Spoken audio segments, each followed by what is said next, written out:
Paligid dahil si Jesus ay lumaki na may pabor ng tao.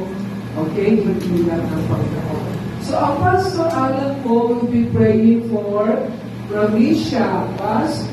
Si Ramisha, ito po. Okay, mabuti naman na sila ay nakasamang anambahan. Ramisha and ako po ang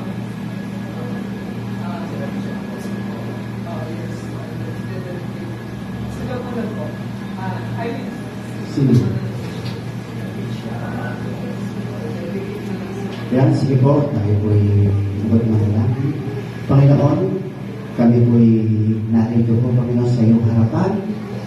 Muli, Panginoon, maraming salamat po sa umagang ito.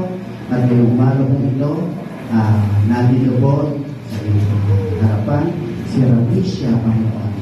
Siya po'y inihahandog namin sa iyo sa pangalan ng Ama, ng Anak, ng Espiritu Santo, Panginoon. Salamat po sa kanyang buhay at sa buhay ng kanyang pamilya, Panginoon. At ngayon, Ramisha, ikaw ay pinagkakaloob namin sa Panginoon.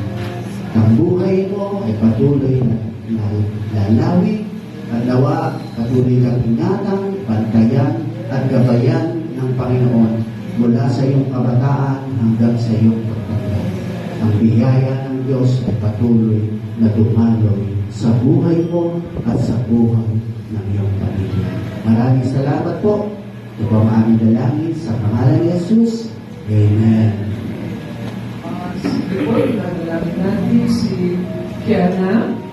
Opo, Panginoon, nagdala kami sa mga magulang na nagdesisyon para ang dalawang batang ito ay itatalaga namin sa iyo. At ngayon po sa iyong biyaya at ang iyong habag, Panginoon, ay dumako sa buhay po ni Kiana.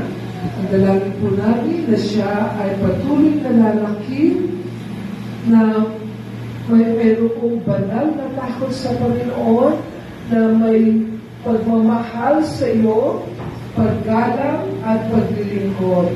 Pero din po, Panginoon, na si Kiana ay lalaki na may paggalang at pagmamahal sa kanyang mga magulang at sa kanyang kapwa-tao.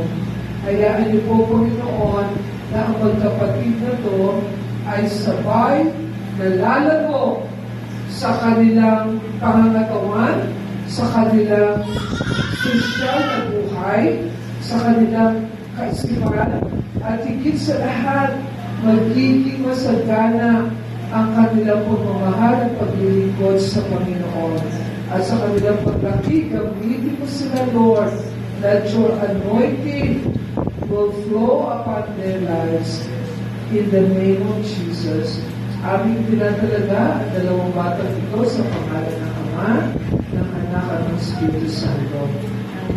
Ang lahat po ay magsabi na Amen. Tayo lahat ay tatayo at ipagpapay naman natin ang